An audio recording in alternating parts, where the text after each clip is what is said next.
సమయం బట్టి ఎంతో వందనాలు తండ్రి. ఈ వేదిక బట్టి ఎంతో వందనాలు. ఎంతో దూరదర్శనంతో కృషితో ఇద్దరు బిషప్స్ కూడా తండ్రి, సింగం గారు, భాస్కర్ గారు, ఈ వేదికని స్థాపించడమే కాదు ఎంతో ప్రయాసంతో దాన్ని వాళ్ళు ముందుకు తీసుకొని వెళ్తున్నారు. ఇద్దరిని కూడా దీవించండి, ఆశీర్వదించండి. అలాగే తండ్రి, ఈ జూమ్ మీటింగ్ లో పాల్గొనే ప్రతి వ్యక్తిని, ప్రతి సేవకుడిని, సేవకురాలని మీ చేతిలో అప్పచెప్తున్నాం. వాళ్ళు కూడా ఏదో పనులు చేసుకొని ఉండొచ్చు, కానీ ఎంతో ఆసక్తితో మేము విజ్ఞాపన ప్రార్థన పరిచర్యలో పాల్గొవాలి, అలాగే వాక్యపరంగా ఆత్మికంగా బలపరచబడాలి అని ఎంతో మంచి ఉద్దేశంతో వాళ్ళు వచ్చి ఉన్నారు. మీరైతే ఆశ కలిగిన ప్రాణంని తృప్తిపరిచే దేవుడై ఉన్నారు. అందరినీ కూడా మీరు తృప్తిపరుస్తున్నారని మేము నమ్ముచున్నాం తండ్రి. ఇప్పటి వరకు మేము చేసిన ప్రతి ప్రార్థన మీ కృపా సింహాసనం చేరి ఉన్నదని మేము నమ్ముచున్నాం. నిష్ప్రయోజకమైన మీ దీనదాసుని నించోబెట్టి ఈ సమయంలో మీ మహిమార్థమై వాడుకుంటున్నారు తండ్రి. దాన్ని బట్టి నేను మిమ్మల్ని స్తుతిస్తున్నాను. ఈ సమయంలో తండ్రి, ఈస్టర్ తర్వాత పునరుద్ధానం తర్వాత జరిగిన సంఘటనలు ఏంటో దాని గురించి మేము ధ్యానిస్తుండగా మా ప్రతి మాట, ఆలోచన, క్రియ మీ మనసుకి సంతోషము, మీ పేరుకి మహిమ కలిగేటట్లు మీ కృప చూపించండి. ఈ వినపమును మేము యేసుక్రీస్తు పరిశుద్ధమైన వేడుకుంటున్నాం. ఆమేన్, ఆమేన్, ఆమేన్.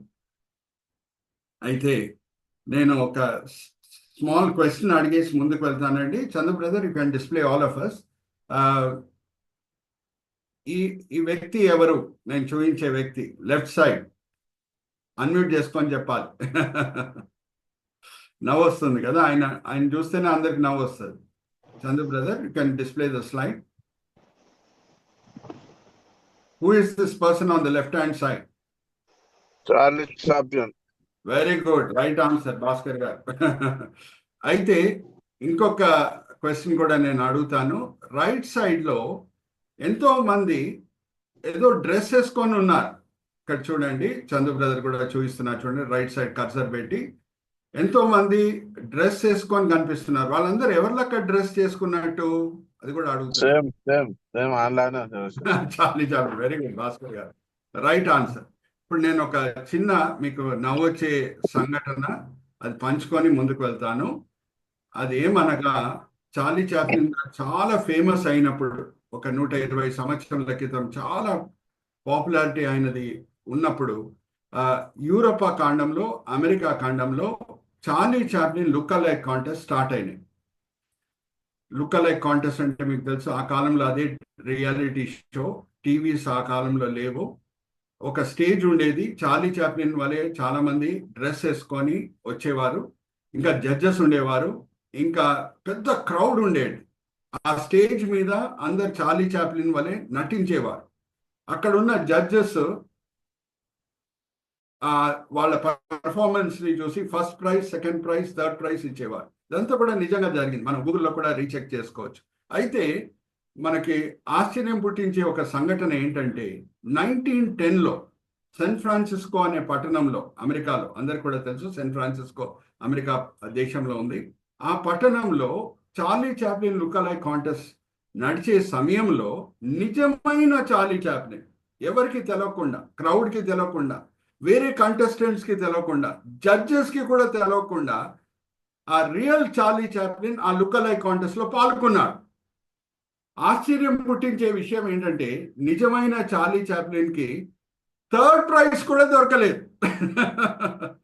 నిజమైన చార్లీ చాప్లిన్ కి థర్డ్ ప్రైజ్ కూడా దొరకలేదు. అంటే ఐడెంటిఫికేషన్ ప్రాబ్లం ఉండింది, జడ్జెస్ గుర్తుపట్టలేకపోయారు. అయితే ఈ మాటలు నేను ఎందుకు మీతో పంచుకుంటున్నానంటే, పునరుద్ధానుడైన ప్రభు కూడా ఐడెంటిఫికేషన్ ప్రాబ్లము ఆయన ఎదుర్కొన్నాడు. పాపం, మిమ్మల్ని అడుగుతున్నా ఒక ప్రశ్న.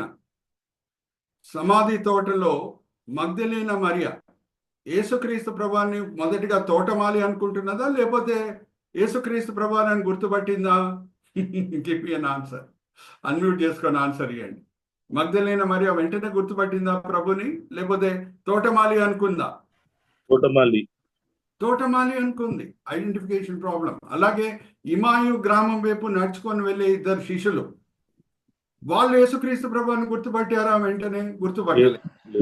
మరి ఇప్పుడే నేను లూకా సువార్త 24:36 కూడా చదివించాను. 3.5 సంవత్సరాలు ప్రభువారు ఈ శిష్యులతోనే సేవ చేశారు. కానీ పునరుద్ధానుడైన ప్రభువుని చూడంగానే వాళ్ళు భూతం అనుకుంటున్నారు. So there is a real identification problem. So ఈ దినము ఐడెంటిఫై అనే సబ్ హెడింగ్ నేను వాడి ఈస్టర్ అలాగే పోస్ట్ ఈస్టర్ ఈవెంట్స్తో కూడిన సందేశం మీతో పంచుకోవాలని నేను కోరుకుంటున్నాను. చందు బ్రదర్ మనకి నెక్స్ట్ స్లైడ్ చూపిస్తారు. నేను వాడే సబ్ హెడింగ్స్ చూడండి, అన్ని కూడా ఐడెంటిఫైతో కూడిన సబ్ హెడింగ్సే. మొదటిగా identifying the reversal. Chandu brother, you can show the slide. Identifying the reversal అంటే, రివర్సల్ అంటే ఇటు అటు అవుట. దేవుడు దీన్ని దానిగా మారుస్తాడు, దాన్ని దీనిగా మారుస్తాడు. Identifying the reversal. మరి నేను మనోహర్ పాస్టర్ గారితో ఒక వాక్య భాగం చదివిస్తాను. దేవుల్లో ఉన్న అనేక మంచి గుణంలో ఒక మంచి గుణం ఏంటంటే, మనం ఎక్కడ ఓడిపోతామో అక్కడే గెలిచేటట్లు చేస్తాడు. ఇది మన బలహీనతనో దాన్ని మన బలంగా మారుస్తాడు. ఒక్కసారి చదవండి మనోహర్ పాస్టర్ గారు. హీబ్రీయులకు రాసిన పత్రిక 11వ అధ్యాయం 34వ వచనం. హీబ్రీయులకు రాసిన పత్రిక 11వ అధ్యాయం 34వ వచనం. బైబిల్స్ లో అండర్లైన్ చేసుకోండి. అగ్ని బలమును చల్లార్చిరి, ఖడ్గదారును తప్పించుకునిరి, బలహీనులుగా ఉండి బలపరచబడిరి, యుద్ధములో పరాక్రమశాలులైరి, అన్యుల సేనలను పారదోలిరి. బలహీనులై బలపరచబడి, బలహీనులని బలవంతులుగా మారుస్తాడు. ఎక్కడ మనం ఓడిపోతామో అక్కడే గెలిచేటట్లు దేవుడు చేస్తాడు. పిరికితనంతో పేతురు 3 సార్లు బొంగితే అదే పేతురుని ధైర్యశాలిగా మార్చి పెంతెకోస్తు దినంన 3000 ఆత్మలు రక్షించబడేటట్లు చేస్తాడు. హల్లెలూయా, ప్రైజ్ ద లార్డ్. అలాగే ప్రభువా నాకు నత్తి సమస్య ఉంది అని చెప్పిన మోషే, సాకు చెప్పిన మోషేని లేఖనంలో అన్నిటికంటే పెద్ద ప్రసంగము చేయించాడు. ద్వితోపదేశ కాండంలో 34 అధ్యాయాలు ఉన్నాయి. 33 అధ్యాయాలు కంటిన్యూస్గా మోషే ప్రసంగించేటట్లు మనకు కనిపిస్తుంది. అయితే ఈస్టర్ దినమున ఒక గొప్ప రివర్సల్ జరుగుతున్నది. ఆ రివర్సల్ ఏంటి? మరి నేను మనోహర్ పాస్టర్ గారితో ఈ వాక్య భాగం చదివిస్తున్నాను. చదవండి మనోహర్ పాస్టర్ గారు. ఆదికాండం 3వ అధ్యాయం 19వ వచనం. దాని తర్వాత నేను ఒక ప్రశ్న అడుగుతాను, అన్మ్యూట్ చేసుకొని జవాబు ఇవ్వాలి. నేను అందరినీ కూడా ఎప్పుడు ఇన్వాల్వ్ చేస్తూనే ఉంటాను. ఆదికాండం 3వ అధ్యాయం 19వ వచనం. నీవు నేలకు తిరిగి చేరు వరకు నీ మెక్కుపు చెమట కార్చి ఆహారము తిందువు. ఏలయనగా నేల నుండి నీవు తీయబడితివి, నీవు మన్నే గనక తిరిగి మన్నైపోదు అని చెప్పాను. Thank you. అలాగే యోహాను సువార్త 19వ అధ్యాయం 41వ వచనం నుంచి 42వ వచనం. యోహాను సువార్త 19వ అధ్యాయము 41 నుంచి 42, 2 వచనాలు. ఆయన సిలువ వేసిన స్థలములో ఒక తోట ఉండెను. ఆ తోటలో ఎవడినో ఎప్పుడునో ఉంచబడని కొత్త సమాధి ఒకటి ఉండెను. ఆ సమాధి సమీపములో ఉండెను గనుక ఆ దినము యూదులు సిద్ధపడుతూ దినమైనందున వారు అందులో యేసుని పెట్టిరి. థ్యాంక్ యూ మనోహర్ పాస్టర్ గారు. ఇప్పుడు ఐఎమ్ ఆస్కింగ్ అ క్వశ్చన్. యేసుక్రీస్తు ప్రభువారికి ఇవ్వబడిన అనేక పేర్లో ఒక పేరు ఏంటంటే కడబడి ఆదాం. మొదటి కొరింథీయులకు రాసిన పత్రిక 15వ అధ్యాయం 45వ వచనంలో ఏముందంటే, యేసుక్రీస్తు ప్రభువారు కడబడి ఆదాం అని వర్ణింపబడారు. మొదటి ఆదాంకి రెండో ఆదాంకి ఉన్న ఒక పోలిక ఏంటంటే, ఇద్దరు జన్మంలో మనిషి పాత్ర అనేది లేదు. ఇద్దరు జన్మంలో దేవుని శక్తియే కనిపిస్తున్నది. అందుకే లూకా సువార్త 3వ అధ్యాయం చివరి వచనంలో కూడా మనం గమనిస్తే ఆదాము దేవుని కుమారుడు అనే మాట రాయబడి ఉన్నది. సో ఇద్దరిలో పోలికలు ఉన్నాయి, మొదటి ఆదాం, కడబడి ఆదాం. ఇప్పుడు నేను అడిగే ప్రశ్న ఏంటంటే, మొదటి ఆదాము అవిధేయత చేత పాపం చేసినప్పుడు మరణ శిక్షతో కూడిన తీర్పు ఎక్కడ ఇవ్వబడింది? ఆ చోటేంటి? ఇప్పుడే మనం చదువుకున్నాం కదా, ఆదికాండం 3వ అధ్యాయం 19వ వచనం. You have come from the dust and you shawl return to the dust అనే మాట ఉంది. ఆదికాండం 3వ అధ్యాయం 19వ వచనం. నువ్వు మట్టి నుంచి సృష్టింపబడావు, తిరిగి నువ్వు మట్టికే చేరుతావు. ఎక్కడ ఆ తీర్పు ఎక్కడ ఇవ్వబడింది? I want to ask a question. మరణ శిక్షతో కూడిన తీర్పు అండి, ఎక్కడ? చెప్పండి, అన్మ్యూట్ చేసుకోవాలి ఎవరన్నా. Give me an answer. Where was the verdict delivered about the death sentence? What was the place? ఏదెన్ తోట. ఈదెన్ తోట, రైట్ ఆన్సర్ సుందర్పాలన్న. అయితే జాగ్రత్తగా వినండి, ఐడెంటిఫైయింగ్ ద రివర్సల్ అనే మాట మనము ఈరోజు తీసుకున్నాం. ఎక్కడ పునరుద్ధానము దేన్ని సూచిస్తుందంటే నిత్య జీవము. ఆ పునరుద్ధానము ఎక్కడ జరిగింది? కడబడి ఆదాంది అని చూస్తే ఇంకొక తోటలో. హల్లెలూయా, ప్రైజ్ ద లార్డ్. ఇప్పుడే మనం చదువుకున్నాం యోహాను సువార్త 19వ అధ్యాయం 41, 42. అక్కడ ఏమని రాయబడి ఉన్నది? యేసు ఎక్కడ సిలువ వేయబడెనో పక్కనే ఒక తోట ఉంది. ఆ తోటలో ఎవరు వాడని సమాధిలో ఆయనని పెట్టిరి అనే మాట అక్కడ రాయబడి ఉన్నది. హల్లెలూయా, ప్రైజ్ ద లార్డ్. దేవుని ప్రణాళిక చూడండి, దేవుని చిత్తం చూడండి. ఒక తోటలో మరణ శిక్ష విధింపబడితే మానవులందరూ కూడా మరణంకి గురి అవుతుంటే ఇంకొక తోటలో పునరుద్ధానం జరుగుతుంది. ఆ పునరుద్ధానం నిత్య జీవంని సూచిస్తుంది. Hallelujah, praise the Lord. If in one garden the death verdict was announced, in yet another garden resurrection is taking place, which is symbolizing eternal life. దాన్ని బట్టి మరణం అంటే భయము ఇప్పుడు క్రైస్తవుల్లో లేదు.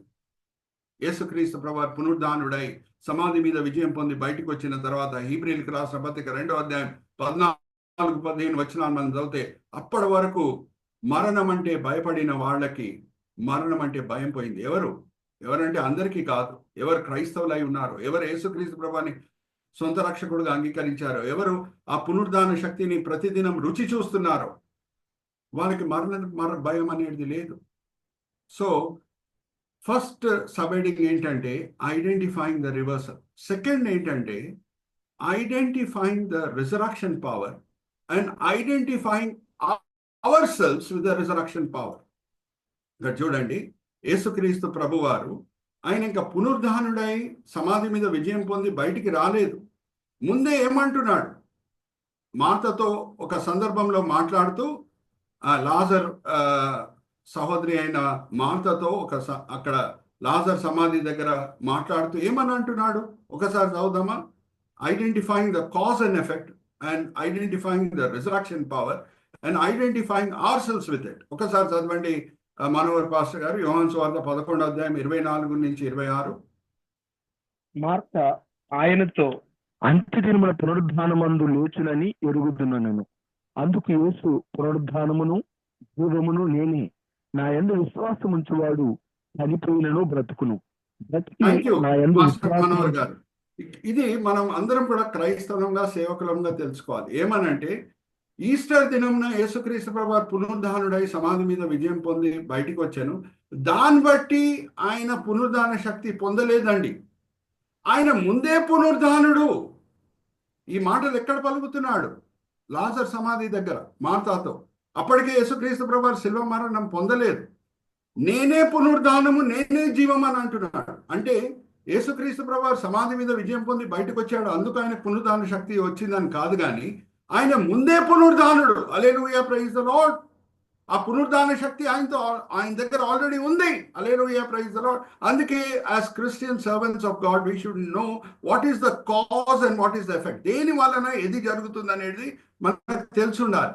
మరి చెప్తున్నాను, ఆయన పునరుద్ధానుడై సమాధి మీద విజయం పొంది బయటకు వచ్చాడు. దాన్ని బట్టి ఆయన పునరుద్ధాన శక్తి వచ్చిందని కాదు, ఆయన ముందే పునరుద్ధానుడు. ఆ శక్తి ఆయన కలిగి ఉన్నాడు. అందుకే ఆయన పునరుద్ధానుడై సమాధి మీద విజయం పొంది బయటకు వచ్చాడు. Identifying the cause and effect. ఇప్పుడు ఆ పునరుద్ధాన శక్తి ప్రభు వారి దగ్గర ఉంది. హల్లెలూయా, ప్రైజ్ ద లార్డ్. ఇప్పుడు సేవకులంగా మన సంఘాల్లో మనం బోధించేది ఏంటంటే, మనం ఏం బోధించాలి అని అంటే, ఆ పునరుద్ధాన శక్తి ఉంది అని తెలుసుకోవటం మాత్రమే కాదు, ఆ పునరుద్ధాన శక్తిని మనం వ్యక్తిగతంగా రుచి చూస్తున్నామా, వ్యక్తిగతంగా అనుభవించామా? అనుభవించకుండా ఉంటే పునరుద్ధాన శక్తి గురించి ఏ ప్రసంగం విన్నా సరే దాని వలన ఏం లాభం అనేది కలగదు. నేను ఎప్పుడు చెప్తుంటాను, యేసుక్రీస్తు ప్రభువు ఎప్పుడు ఈ లోకంలో జన్మించాను, లోక చరిత్ర 2 భాగాలుగా విభాగించబడింది. క్రీస్తు పూర్వము, క్రీస్తు శకం, BC అండ్ AD. అది బాగానే ఉంది, కానీ ప్రతి క్రైస్తవుని జీవితంలో BC AD అనుభవం అనేది ఉంటుంది. నేను ఆత్మికంగా చనిపోయిన సమయంలో, అపరాధముల చేత, పాపముల చేత నేను ఆత్మికంగా చనిపోయి ఉన్న సమయంలో యేసుక్రీస్తు ప్రభువుని నేను సొంత రక్షకుడిగా అంగీకరించినప్పుడు ఆ పునరుద్ధాన శక్తి నాలో పనిచేసింది. ఆత్మిక మరణం నుంచి నేను బయటికి తీసుకొని వచ్చింది. హల్లెలూయా, ప్రైజ్ ద లార్డ్. ఒకసారి చదువుదామా దాంతో కూడిన వాక్య భాగము? ఎఫెసీయులకు రాసిన పత్రిక 2వ అధ్యాయం మొదటి 2 వచనాలు చదవండి మనోహర్ పాస్టర్ గారు. Let us identify ourselves with the resurrection power. Let it become ours. ఎఫెసీయులకు రాసిన పత్రిక 2వ అధ్యాయం మొదటి 2 వచనాలు. మీ అపరాధముల చేతను పాపముల చేతను మీరు చచ్చిన వారు ఉండగా ఆయన మిమ్మల్ని క్రీస్తుతో కూడా బ్రతికించెను. మీరు వాటిని చేయించు వాయుమండల సంబంధమైన అధిపతిని అనగా అవిధేయులైన వారిని ఇప్పుడు ప్రేరేపించే శక్తికి అధిపతిని అనుసరించి ఈ ప్రపంచ ధర్మము చొప్పున మునుపు నడుచుకుంటురి. హల్లెలూయా, ప్రైజ్ ది లార్డ్. అలాగే అదే ఎఫెసీయులకు రాసిన పత్రిక 2వ అధ్యాయం 6-7 వచనాలు కూడా చదవండి. యేసునందు ఆయన మనకు చేసిన ఉపకారము ద్వారా అత్యధికమైన తన కృపా మహదైశ్వర్యమును రాబో యుగములలో కనపరచు నిమిత్తము యేసునందు మనల్ని ఆయనతో కూడా లేపి కూర్చోబెట్టెను. పరలోకమందు ఆయనతో కూడా కూర్చోబెట్టెను. హల్లెలూయా, ప్రైజ్ ది లార్డ్. ఆయనతో పాటు కూర్చోబెట్టాను. రాబోయే దినంలో కూర్చోబెడతాడని లేదు, అక్కడ ఆల్రెడీ కూర్చోబెట్టాను అని అంటే ఎవరు ఆ పునరుద్ధాన శక్తిని రుచి చూశారో వాళ్ళు పరలోకంని అనుభవిస్తున్నారు. పరిశుద్ధాత్మ దేవుడు ఒట్టి చేతులతో ఒక క్రైస్తవుని హృదయం లోపల రాడు. పరలోక ఆనందం, పరలోక సమాధానం తీసుకొని వస్తాడు. ఆ వ్యక్తిగత అనుభవం అది ప్రతి వ్యక్తి వ్యక్తిగతంగా రుచి చూడాలి, అనుభవించాలి. ఒక భార్య భర్త వైపున ఆ పునరుద్ధాన శక్తిని రుచి చూడలేదు. ఎందుకంటే భార్య భర్తలను నేను ఎందుకు అంటున్నానంటే సామాజికంగా ఆత్మికంగా మనం గమనిస్తే దానికంటే సమీపమైన సంబంధం వేరే ఏదీ లేదు. భార్య భర్తలు ఒక శరీరం అని కూడా లేఖనం సెలవిస్తుంది. ఒక శరీరం అయి ఉన్నా సరే ఒక భర్త భార్య వైపున పునరుద్ధాన శక్తిని రుచి చూడలేదు, అలాగే ఒక భార్య భర్త వైపున పునరుద్ధాన శక్తిని రుచి చూడలేదు. సో వ్యక్తిగతంగా మనం ఆ పునరుద్ధాన శక్తిని రుచి చూసామా, అనుభవించామా, ఆత్మిక మరణం నుంచి బయటికి వచ్చామా? జస్ట్ కొంచెం లోతులు వెళ్తున్నాను. పౌలు భక్తుడు ఎవరి ద్వారా తర్బియత్ పొందాడని ధర్మశాస్త్రంలో ఎవరైనా అన్మ్యూట్ చేసుకొని చెప్పండి. పౌలు భక్తుడు ఎవరి ద్వారా తర్బియత్ పొందాడు ధర్మశాస్త్రం విషయంలో? గమలీయేల్. Very good, right answer. ఇప్పుడు చూడండి, అక్కడ ఎఫెసీయులకు రాసిన పత్రికలో 2వ అధ్యాయం మొదటి వచనం మనం చదువుకున్నాము. అపరాధముల చేత పాపముల చేత చనిపోయి ఉన్నామంట పునరుద్ధాన శక్తిని మనం అనుభవించే ముందు. ఎందుకు అపరాధములు పాపములు అని అంటున్నాడు? ఏంటి వ్యత్యాసం? ఆయన గమలీయేలు చేత చక్కగా తర్బియత్ పొందాడు కాబట్టి ధర్మశాస్త్రంలో ఆయనకి లెవి కాండం బాగా తెలుసు. లెవి కాండంలో పాప పరిహారార్థ బలి ఉన్నది, అలాగే అపరాధ పరిహారార్థ బలి ఉంది. రెండింటి మధ్యన వ్యత్యాసం ఉంది. పాప పరిహారార్థ బలి ఎప్పుడు అర్పిస్తారు అని అంటే తెలవక ఏమన్నా పాపం చేసినప్పుడు, ఒప్పింపబడినప్పుడు, తెలుసుకున్నప్పుడు మేము పాపం చేశామని పాప పరిహారార్థ బలి తీసుకొని రావాలి. అలాగే అపరాధ పరిహారార్థ బలి దేని కొరకు అంటే తెలిసి చేసిన పాపంలో ఎప్పుడు ఒప్పింపబడతాడో ఒక యూదుడు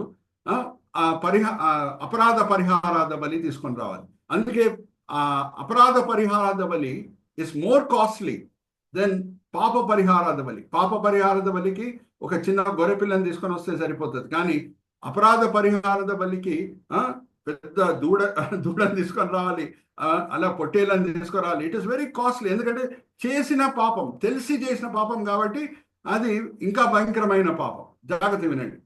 రెండిటి చేత మన పరిస్థితి ఎలాగుండిందంట? ఆత్మికంగా చనిపోయి ఉన్నాం. అపరాధముల చేత పాపముల చేత, తెలియకుండా పాపములు చేసినాం, తెలిసి పాపములు చేసినాం. దాని నుంచి బయటికి తీసుకొని వచ్చాడంటే అదే పునరుద్ధాన శక్తి వాడబడింది. Hallelujah, praise the Lord. So not only we should identify the resurrection power, we should identify ourselves with the resurrection power. Otherwise, just identifying the resurrection power would not serve any purpose. Okay? So, రెండు subheadings మనం చూసాం. ఒకటి identifying the reversal, రెండోది identifying the resurrection power and identifying ourselves with the resurrection power. ఇంకొకటి మూడవది, ఈ కోణం నుంచి చాలా మంది ఈస్టర్ని ధ్యానించారు, అది కూడా మీ ముందు తీసుకొని వస్తున్నాను. హీబ్రీయులకు రాసిన పత్రిక మొదటి అధ్యాయం మొదటి వచనంలో ఏముందంటే, అనేక విధానాలుగా అనేక సమయంలో రక్షణ ప్రణాళిక గురించి దేవుడు మాట్లాడుతూనే వచ్చాడంట. ఎన్నో సూచనలు ఉన్నాయి. అనేక సూచనలు, ఒక సూచన ఏంటంటే యూదులు, లెవికాండం 16వ అధ్యాయం మనం చదివితే, యూదులు పశ్చాత్తాప దినం అనేది ఆచరించాలి. Chandu brother, you can show all of us. ఆ పశ్చాత్తాప దినం ఆచరించినప్పుడు ఏం జరుగుతుంది అంటే, ఆ దినం ఏం జరుగుతుంది అని అంటే, ప్రధాన యాజకుడు, యూదుల ప్రతినిధి దేవుని ముందు, ఆయన ఒక మేకని చంపి బలిపీఠం దగ్గర దాని రక్తం తీసుకొని ఆవరణంలో గంగాళంని మొదటిగా దాటుతాడు. దాని తర్వాత పరిశుద్ధ స్థలం లోపల వెళ్ళినప్పుడు ఇంకా ఆయన కనిపించాడు. పరిశుద్ధ స్థలంలో మనకందరూ కూడా తెలుసు 3 వస్తువులు ఉంటాయి: ధూపవేదిక, రొట్టెల బల్ల, దీపస్తంభం. దాని తర్వాత ఆయన అతి పరిశుద్ధ స్థలం లోపల వెళ్తాడు. అతి పరిశుద్ధ స్థలం లోపల నిబంధన మందసం ఉంటుంది, దాని మీద కరుణాపీఠం ఉంటుంది. ఆ కరుణాపీఠం మీద ఆయన రక్తంని ప్రోక్షించి, ఆ మేక రక్తంని ప్రోక్షించి ఇజ్రాయిల్ దేశం వైపున ప్రార్థన చేస్తాడు. ప్రభా, వీళ్ళ పాపములన్నిటిని కూడా నువ్వు క్షమించు అని ప్రార్థన చేస్తాడు. ఆయన ప్రార్థనని పరమ తండ్రి అంగీకరించాడు అనే దానికి రుజువు ఏంటంటే, ఆ కరుణాపీఠం మీద ప్రోక్షించిన రక్తము మాయమైపోతుంది. దాని తర్వాత ఏం చేస్తాడంటే, ఆ మంచి కబురు, దేవుడు ఈయన ప్రార్థనలు అంగీకరించాడు, ఇంకా ఇజ్రాయెల్ దేశం పాపములన్నిటి కూడా దేవుడు ఆ సంవత్సరం క్షమించాడు అనే ఆ మంచి కబురు, గుడ్ న్యూస్, గాస్పల్ని ఆయన బయటికి వచ్చి అప్పటి వరకు కనిపించాడు. ప్రధాన యాజకుడు ఎప్పుడు పరిశుద్ధ స్థలం లోపల వెళ్ళాడో యూదులకు కనిపించాడు. వాళ్ళందరూ కూడా బయట వెయిట్ చేస్తుంటారు. వస్తాడా ఈ యాజకుడు వస్తాడా, ఆయన సజీవుడై తిరిగి వస్తున్నాడు అని అంటే ఆయన ప్రార్థనలని దేవుడు అంగీకరించినట్టు. బయటికి వచ్చి ఆయన పలికే మొదటి మాట ఏంటంటే, ప్రజలకి గట్టిగా అరిచి పలికే మాటలు ఏంటంటే, షాలోమ్ అని అంటాడు. అంటే మీకు దేవుని మధ్యలో సమాధానం కలిగి ఉన్నది. ఇప్పుడు దేవుడు మీ పాపములన్నిటి కూడా క్షమించాడు, నా ప్రార్థనలు విన్నాడు, ఆ రక్తంని అంగీకరించాడు అని షాలోమ్ అని అంటాడు. యేసుక్రీస్తు ప్రభువు పలికిన మొదటి మాట ఏంటి? శిష్యులతో బయటికి వచ్చిన తర్వాత వాళ్ళకి కనిపించినప్పుడు shalom, hallelujah, praise the Lord. ఇప్పుడే మనం లూకా సువార్త 24:36 భూతం అనుకుంటున్నారు కానీ ఈయన షాలోమ్ అని అంటున్నాడు. ప్రభువారు సమాధి చేయబడిన తర్వాత ఎక్కడ వెళ్ళాను? ఈ కోణం నుంచి చాలా మంది ఈస్టర్ పండుగను చూడరు, ఆ పోస్ట్ రిజరెక్షన్ ఈవెంట్స్ ని చూడరు. సమాధి చేయబడిన తర్వాత ఏం జరిగింది, యేసు ఎక్కడ వెళ్ళాను ఒకసారి మనం చూద్దామా? హీబ్రీలకు రాసిన పత్రిక 9వ అధ్యాయము 11వ వచనం నుంచి 13వ వచనం, అలాగే హీబ్రీలకు రాసిన పత్రిక 8వ అధ్యాయం 5వ వచనం కూడా చదవాలి. దాంట్లో రుజువుపరచబడుతుంది పరలోకంలో కూడా ప్రత్యక్ష గుడారం ఉంది. ఓకే, దేవుడు మోషే ప్రత్యక్ష గుడారంని కట్టే సమయంలో, ఆ నిర్మించే సమయంలో పరలోకంలో ఉన్న ప్రత్యక్ష గుడారంని మాదిరిగా తీసుకొని కట్టమని దేవుడు చూపించాడు అని హీబ్రీలకు రాసిన పత్రిక 8వ అధ్యాయం 5వ వచనంలో ఉంటుంది. అది తర్వాత మనోహర్ పాస్ గారు చదువుతారు. కానీ ఇప్పుడు హీబ్రీలకు రాసిన పత్రిక 9వ అధ్యాయం 11వ వచనం నుంచి 14వ వచనం. ఏలయనగా మేకల యొక్కయు ఎడ్ల యొక్కయు రక్తమును మైలపడిన వారి మీద ఆవు దూడ బూడిద చల్లుటయు శరీర శుద్ధి కలుగునట్లు వారిని పరిశుద్ధపరిచిన ఎడల నిత్యుడగు ఆత్మ ద్వారా తన్ను తాను దేవునికి నిర్దోషినిగా అర్పించుకున్న క్రీస్తు యొక్క రక్తము నిర్జీవ క్రియలను విడిచి జీవము గల దేవుని సేవించుటకు మీ మనస్సాక్షిని ఎంతో ఎక్కువగా శుద్ధి చేయును. 12-13 కూడా బ్రదర్. హీబ్రీలకు రాసిన పత్రిక 9వ అధ్యాయం 12-13 కూడా. మేకల యొక్కయు కోడెల యొక్కయు రక్తముతో కాక తన స్వరక్తముతో ఒక్కసారి పరిశుద్ధ స్థలములో ప్రవేశించెను. ఆయన రక్తం చేత పవిత్రమైన చోటలో ప్రవేశించెను. హల్లెలూయా, ప్రైజ్ ది లార్డ్. ఇప్పుడు చదువుదామా? హీబ్రీలకు రాసిన పత్రిక 8వ అధ్యాయం 5వ వచనం. పరలోకంలో కూడా ప్రత్యక్ష గుడారం అనేది ఉంది. ఒకసారి చదువుదామా? మోషే గుడారము అమర్చబోయినప్పుడు కొండ మీద నీకు చూపబడిన మాదిరి చొప్పున సమస్తమును చేయుటకు జాగ్రత్త పడుము అని దేవుని చేత హెచ్చరింపబడిన ప్రకారము ఈ యాజకులు పరలోక దేవుడు చూపించాడు. పరలోకంలో ఉన్న ప్రత్యక్ష గుడారం ఎలాగుంటుందో చూపించాడు, దాన్ని మాదిరిగా చూపించాడు. ఇప్పుడు దాని ప్రకారంగా నువ్వు ఇక్కడ నిర్మించాలని ఆజ్ఞాపించాడు. సో పరలోకంలో కూడా ప్రత్యక్ష గుడారం ఉంది. అక్కడ యేసుక్రీస్తు ప్రభువారు స్వయాన ఆయన రక్తంని తీసుకొని వెళ్ళి ప్రోక్షించి దేవుని ముందు మన వైపున విజ్ఞాపన ప్రార్థన చేసి మన వైపున క్షమాపణ ఆయన దేవుని దగ్గర నుంచి సంపాదించి బయటికి వచ్చి ఆయన షాలోమ్ అని అంటున్నాడు. హల్లెలూయా, ప్రైజ్ ద లార్డ్. ఈస్టర్ని చాలా మంది కోణం నుంచి చూడరు. నేను ఎప్పుడు మీతో పంచుకుంటుంటాను. స్టీఫెన్ అనే ఆర్చ్ బిషప్ ఆఫ్ క్యాంటర్బరీ, ఆయన మంచి ఉద్దేశంతో అధ్యాయాలని విభాగించాడు. దానివల్ల రెఫరెన్సింగ్ ఈజీ అవుతుంది, కానీ కరెక్ట్గా బ్రేకప్ అనేది లేదు. ఆయన చేసిన చాప్టర్ డివిజన్లో కరెక్ట్ ప్లేసెస్లో ఆయన బ్రేకప్ చేయలేదు. ఎక్కడన్నా, ఇంగ్లీష్లో చెప్పి తెలుగులో చెప్తాను, ఎక్కడన్నా ఏ వచనం అన్నా దేర్ ఫోర్ అనే వర్డ్తో స్టార్ట్ అవుతుందంటే ముందున్న వచనం చదివితేనే why it is there for అనేది అర్థమవుతుంది. Again I repeat, whenever you come across the verse therefore, read the preceding verse to understand why it is therefore. కాబట్టి అనే మాటతో ఏ వచనం అన్నా స్టార్ట్ అవుతే దేని బట్టి అనేది అర్థం చేసుకోవాలంటే ముందున్న వచనం చదవాలి. సో రోమిలికి రాసిన పత్రిక 4వ అధ్యాయం 25వ వచనం చదువుదాము. యాక్చువల్గా రోమిలికి రాసిన పత్రిక 4వ అధ్యాయం తర్వాత 25వ వచనం తర్వాత 26వ వచనంగా ఏముండాలో అది రోమిలికి రాసిన పత్రిక 5వ అధ్యాయం మొదటి వచనం అయిపోయింది. ఇంకా అధ్యాయం దాటినప్పుడు, ఆ అధ్యాయం మారినప్పుడు చాలా మంది క్రైస్తవులు ఏమనుకుంటారంటే కొత్త అంశం స్టార్ట్ అయిందని. కొత్త అంశం కాదు, ఇట్ ఇస్ అ కంటిన్యూయేషన్. దేవుడు ఎలాగా యేసుక్రీస్తు ప్రభు వారి త్యాగంని అంగీకరించారు. ఆయన త్యాగం చేశాడు గుడ్ ఫ్రైడే దినంన. ఆ త్యాగము తండ్రి అంగీకరించాడని ఏం రుజువుపరుస్తున్నది? ఈస్టర్ రుజువుపరుస్తున్నది. Hallelujah, praise the Lord. Resurrection రుజువుపరుస్తున్నది. ఎలాగా సజీవుడై ప్రధాన యాజకుడు బయటకు వచ్చి షాలోమ్ అని అంటాడో, దాన్ని బట్టి దేవునికి ఇశ్రాయేలీల మధ్యన సమాధానం కలుగుతుందని ప్రకటిస్తున్నాడో, అలాగే యేసు మనం నీతిమంతులుగా తీర్చబడుటకు లేపబడేను. హల్లెలూయా, ప్రైజ్ ది లార్డ్. ఒక్కసారి చదవండి 4వ అధ్యాయం 25వ వచనం రోమిలికి రాసిన పత్రిక, అలాగే రోమిలికి రాసిన పత్రిక 5వ అధ్యాయం మొదటి వచనం కూడా చదవండి. ఆయన మన అపరాధముల నిమిత్తము అప్పగింపబడి మనం అపరాధముల నిమిత్తము అప్పచెప్పబడి, అంటే గుడ్ ఫ్రైడే దినం అపరాధముల నిమిత్తం అప్పచెప్పబడి మనము నీతిమంతులుగా తీర్చబడుటకై లేపబడెను. అందుకే సజీవుడై బయటికి వచ్చాను, నీతిమంతులుగా తీర్చబడి. ఇప్పుడు చదవండి 5వ అధ్యాయం మొదటి వచనం, అది కూడా చెప్పి చదవండి 5వ అధ్యాయం మొదటి వచనం అని. 5వ అధ్యాయం మొదటి వచనము. కాబట్టి విశ్వాస మూలమున మనము నీతిమంతులుగా తీర్చబడి మన ప్రభు అయిన యేసుక్రీస్తు ద్వారా దేవునితో సమాధానము కలిగియుందుము. హల్లెలూయా, ప్రైజ్ ది లార్డ్. మనం నీతిమంతులుగా తీర్చబడుటకు యేసు సమాధి మీద విజయం పొంది బయటికి వచ్చాను.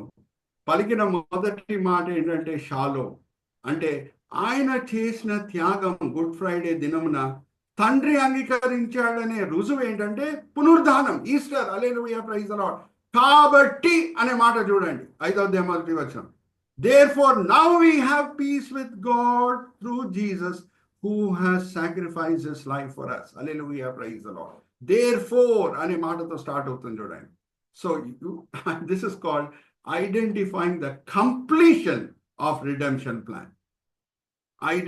నేను ఐడెంటిఫై అనే సబ్ హెడింగ్స్ వాడతానని చెప్పాను కదా. First the identifying the reversal, రెండవది identifying the resurrection power and identifying ourselves the resurrection power, మూడవది identifying the completion of redemption plan. అంటే గుడ్ ఫ్రైడే దినంన ఏది యేసు శిలువ మీద సమాప్తం చేశారో అది తండ్రి అంగీకరించాడనే రుజువు ఈస్టర్, పునరుద్ధానం. హల్లెలూయా, ప్రైజ్ ది లార్డ్. ఇక్కడ నేను ముగిస్తున్నాను.